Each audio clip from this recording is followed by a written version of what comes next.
মরুভূমি বললেই চোখের সামনে ভেসে ওঠে চারিদিকে শুধু বালু আর বালু।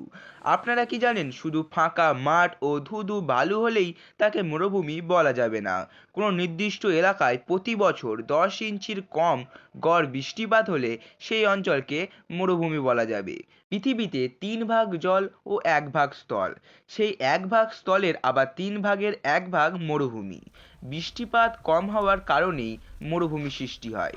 গাছপালা বা কোনো প্রাণীর পক্ষে মরুভূমিতে বেঁচে থাকা তাই প্রায় অসম্ভব। এখন তোমাকে যদি কেউ জিজ্ঞাসা করে পৃথিবীর সবচেয়ে বড় মরুভূমি কোনটি, কি উত্তর দেবে? সাহারা মরুভূমি? এই উত্তরটা একই সঙ্গে ভুল ও সঠিক। কারণ সাহারা হলো পৃথিবীর সবচেয়ে বড় গ্রীষ্মমণ্ডলীয় মরুভূমি, কিন্তু সামগ্রিক দিক থেকে এটি বিশ্বের তৃতীয়।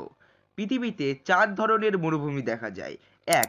গ্রীষ্মমণ্ডলীয় মরুভূমি, 2. শীতল মরুভূমি, 3. উপকূলীয় মরুভূমি, 4. আধা শুষ্ক মরুভূমি। অনেক কথাই হলো, এবার পৃথিবীর সেরা 5টি মরুভূমি সম্পর্কে জানা যাক। 1. আন্টার্কটিক মেরু মরুভূমি। এটি পৃথিবীর সবচেয়ে বড় মহাদেশ আন্টার্কটিকা একই সঙ্গে সবচেয়ে বড় মরুভূমি।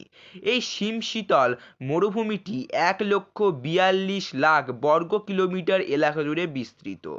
যেদিকে তাকাবে শুধু বরফ আর বরফ দেখতে পাবে। এখানে বছরে 1 ইঞ্চি বৃষ্টিপাত হয় না। এখানে মরুভূমি মানে শুধু বালু আর বালু আর গরম মনে হয়, সেখানে বিশ্বের সবচেয়ে বড় মরুভূমিতে নেই কোনো বালুর চিহ্ন।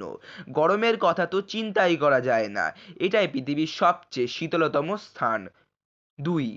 আর্কটিক মেরু মরুভূমি। এটি Alaska, Canada, Greenland, Iceland, Finland, Sweden, Norway, Russia জুড়ে বিস্তৃত।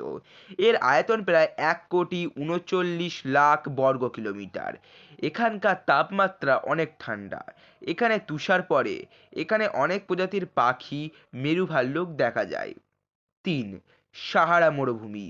বালুর টিলা ও উট নিয়ে শুরুতেই যে মরুভূমির যে বর্ণনা দিয়েছিলাম তা আসলে আফ্রিকার সাহারা মরুভূমি। বিশ্বের তৃতীয় বৃহত্তম মরুভূমি হলেও এটি সবচেয়ে বড় গ্রীষ্মমণ্ডলীয় মরুভূমি। এর আয়তন 90,10,000 বর্গ কিলোমিটার। এখানে বছরে প্রায় 4 থেকে 10 ইঞ্চি বৃষ্টিপাত হয়। 4. আরব মরুভূমি।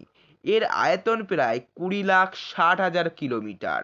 এখানে 102 প্রজাতির স্থানীয় স্তন্যপায়ী প্রাণী এবং 310 প্রজাতির পাখি রয়েছে। আরও রয়েছে প্রায় 37 প্রজাতির উদ্ভিদ। এখানে বার্ষিক বৃষ্টিপাত ও 0.9 ইঞ্চির কম। 5. গোবি মরুভূমি। এর আয়তন প্রায় 10,30,000 বর্গ কিলোমিটার। চেঙ্গিস খান এখানেই তার মঙ্গল সাম্রাজ্য প্রতিষ্ঠা করে।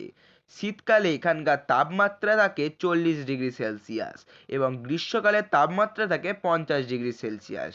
এই মরুভূমির বেশিরভাগ জায়গায় রয়েছে পাথর ও পাহাড়।